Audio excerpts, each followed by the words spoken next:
Las ventanas de corrupción de hoy pequeñas, se han discutido conceptos y también se identificaron como los lugares en donde el ciudadano tiene contacto con la autoridad.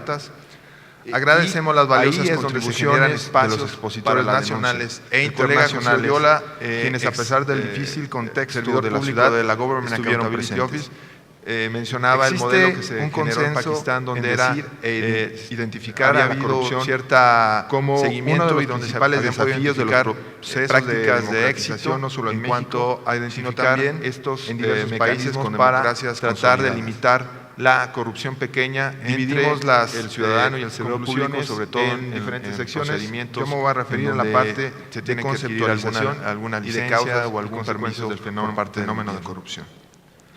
Causas y consecuencias. La corrupción es un problema complejo y multicausal que requiere decir que para coexistir de manera racional y combatida de manera adecuada es mucho más fácil. Esto se da en gran medida porque los beneficios de la corrupción sobrepasan el costo de las sanciones, sino que hay múltiples manifestaciones. Se mencionó la teoría de la ventana rota, identificar la causalidad del fenómeno. Si no se repara una ventana rota en un barrio, inmediatamente habrá docenas de ventanas. La corrupción, dentro de las causas de la corrupción, como el abuso, destacan la oportunidad para cometer actos de corrupción en diferentes niveles de gobierno. Es también la captura privada para evitar que estos actos de corrupción sucede también ante la vulneración de las reglas de igualdad desde una posición de autoridad.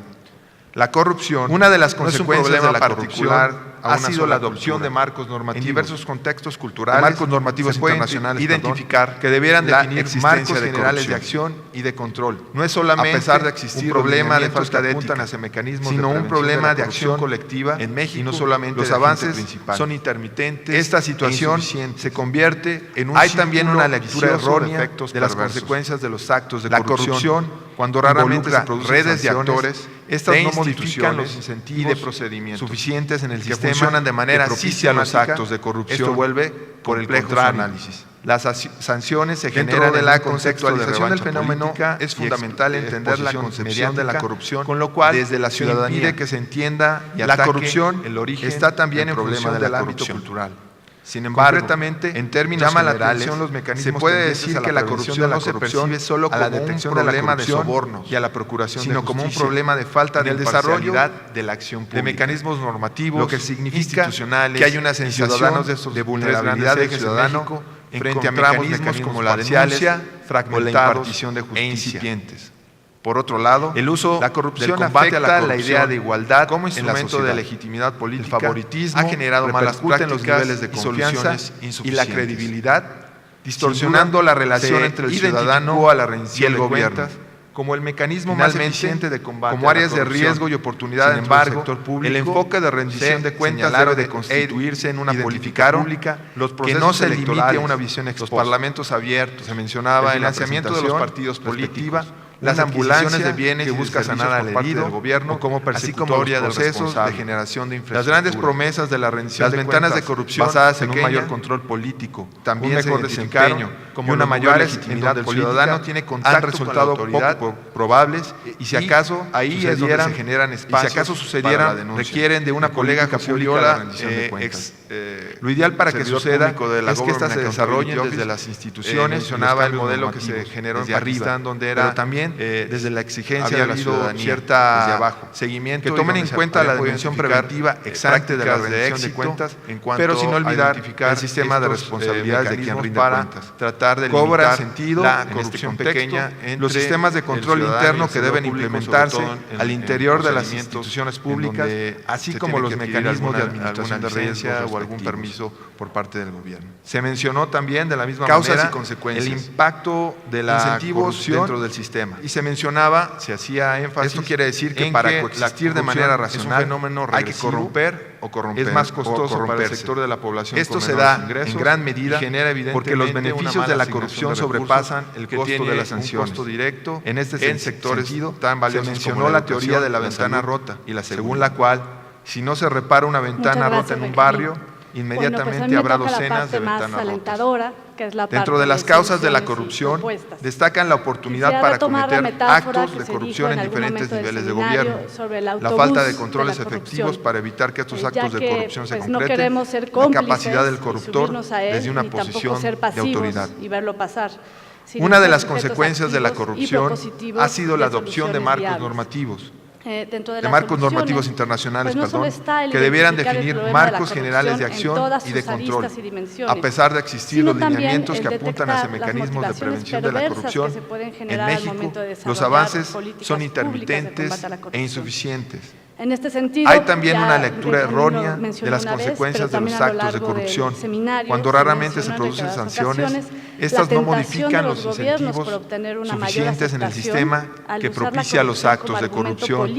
Por el contrario, las sanciones se generan en un contexto de revancha política y exposición mediática, con lo cual se impide que se entienda y ataque el origen del problema de la corrupción. Concretamente, llama la atención los mecanismos tendientes a la prevención de la corrupción, a la detección de la corrupción y a la procuración de justicia. En el desarrollo de mecanismos normativos, institucionales y ciudadanos de esos tres grandes ejes en México, encontramos mecanismos parciales, fragmentados e incipientes. El uso del combate a la corrupción como instrumento de legitimidad política ha generado malas prácticas y soluciones insuficientes. Sin duda, se identificó a la rendición de cuentas como el mecanismo más eficiente de combate a la corrupción. Sin embargo, el enfoque de rendición de cuentas debe de constituirse en una política pública que no se limite a una visión ex post. Se mencionaba en la presentación respectiva una ambulancia que busca sanar al herido o como persecutoria del responsable. Las grandes promesas de la rendición de cuentas basadas en un mayor control político, un mejor desempeño y una mayor legitimidad política han resultado poco probables y si acaso sucedieran, requieren de una política pública de rendición de cuentas. Lo ideal para que suceda es que éstas se desarrollen desde las instituciones y los cambios normativos, desde arriba, pero también desde la exigencia de la ciudadanía, desde abajo, que tomen en cuenta la dimensión preventiva ex ante de la rendición de cuentas, pero sin olvidar el sistema de responsabilidades de quien rinde cuentas. Cobran sentido, en este contexto, los sistemas de control interno que deben implementarse al interior de las instituciones públicas, así como los mecanismos de administración de riesgos respectivos. Se mencionó también de la misma manera el impacto de la corrupción y se mencionaba, se hacía énfasis en que la corrupción es un fenómeno regresivo, es más costoso para el sector de la población con menores ingresos y genera evidentemente una mala asignación de recursos que tiene un costo directo en sectores tan valiosos como la educación, la salud y la seguridad. Muchas gracias, Benjamín. En tiempo real, pero bueno, pues a mí me toca la parte más alentadora, es necesario un proceso sistemático de monitoreo y de evaluación que tenga indicadores. Quisiera retomar la metáfora que se dijo en algún momento del seminario sobre el autobús. Todo esto bajo un enfoque de participación, ya que pues no queremos ser cómplices en los poderes, subirnos a él, ni tampoco ser pasivos y verlo pasar, sino ser sujetos activos y pertinentes en la revisión de mecanismos viables, como la Contraloría Social dentro de las soluciones. ¿Para qué está el identificar el problema de la corrupción en todas sus aristas y dimensiones, sino también el detectar las motivaciones perversas que se pueden generar al momento de desarrollar? Se planteó también la necesidad de establecer esquemas institucionales de en este sentido, ya Benjamín lo mencionó una vez, pero también a lo largo del seminario, en ocasiones, la tentación de los gobiernos por obtener una mayor aceptación al usar fortaleciendo como argumento político legitimadores del poder y entonces lanzar iniciativas de corto alcance a través de la educación. Esto para nosotros es inaceptable. Una buena política de combate a la corrupción debe combatir a la luz de diagnósticos bien formulados, no busca tirar balas del más sistémico que tenemos, sino que a partir de sabemos cuál será nuestro punto de quiebre significativo, pero sin duda es evidente que es necesario avanzar en el núcleo duro de una política de rendición de cuentas. La red, no solo a nivel alimentada por los debates desarrollados el día de hoy, propone que antes de plantear la creación de nuevas instancias y de nuevas experiencias recientes en la lucha y antes de pensar en la necesidad de fortalecer los castigos, ya nos ha enseñado la ruta para incidir en políticas. Pero se mencionó en algún momento la rendición de cuentas no es un tema de muerte de académicos, de corrupción, no lo es tampoco de políticos. Más bien creemos que se debe hacer un esfuerzo por identificar las causas de la corrupción. Es un problema. Ante esto se propone un diseño que establezca los criterios mínimos necesarios de una política pública de rendición de cuentas. Esto supone, en primera instancia, atajar la reproducción de esfuerzos, acciones institucionales y marcos normativos inconexos y desarticulados que reiteradamente ha mencionado la Red por la Rendición de Cuentas. Por lo tanto, se requiere completar y concatenar. Esto es, un diseño que permita articular, integrar y coordinar a las instituciones que participan en los procesos de rendición de cuentas. Esto debiera traer como consecuencia una asignación presupuestaria vinculada a la evaluación de resultados en base a objetivos previamente definidos, un proceso abierto de asignación del gasto público en todas sus modalidades, la implementación cabal de un sistema de contabilidad gubernamental en los 3 órdenes de gobierno, un sistema nacional de fiscalización facultado para emitir resoluciones vinculantes, incluyendo las sanciones, y adicionalmente, en donde todas las entidades vinculadas con la auditoría gubernamental en el país trabajen bajo los mismos estándares profesionales y principios éticos. Se mencionó también la importancia de la ética pública en este seminario.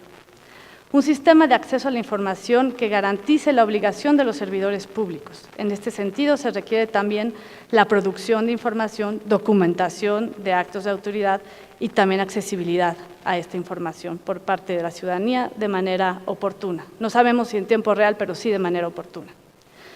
Es necesario un proceso sistemático de monitoreo y de evaluación que tenga indicadores que permitan medir la evolución de programas y desempeño de los órganos.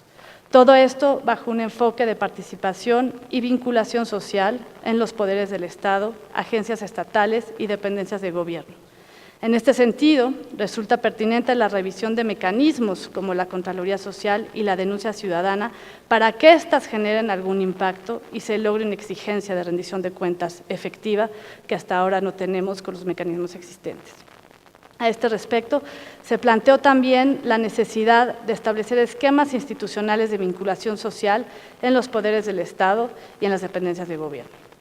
A lo largo del seminario se resaltó la necesidad de trabajar con la ciudadanía a la par de los cambios institucionales, fortaleciendo los liderazgos comprometidos con la rendición de cuentas, pero sobre todo involucrando a los jóvenes a través de la educación en el combate a la corrupción. El día de hoy ha quedado claro que en el combate a la corrupción, la Red por la Rendición de Cuentas no busca tirar balas de plata, como se dijo, sino que a partir de los avances institucionales y normativos significativos, pero insuficientes que se han logrado en México, es necesario avanzar en el núcleo duro de una política de rendición de cuentas, no solo a nivel de diseño, sino también a nivel de la exigencia ciudadana. No queremos estar proponiendo una utopía, puesto que la experiencia reciente en la lucha por la transparencia y el acceso a la información ya nos ha enseñado la ruta para incidir en políticas públicas. La rendición de cuentas no es un tema exclusivo de académicos, no lo es tampoco de políticos, ni mucho menos de los ciudadanos lastimados por la impunidad. Es un problema cuya solución requiere de la participación de todos nosotros. Muchas gracias.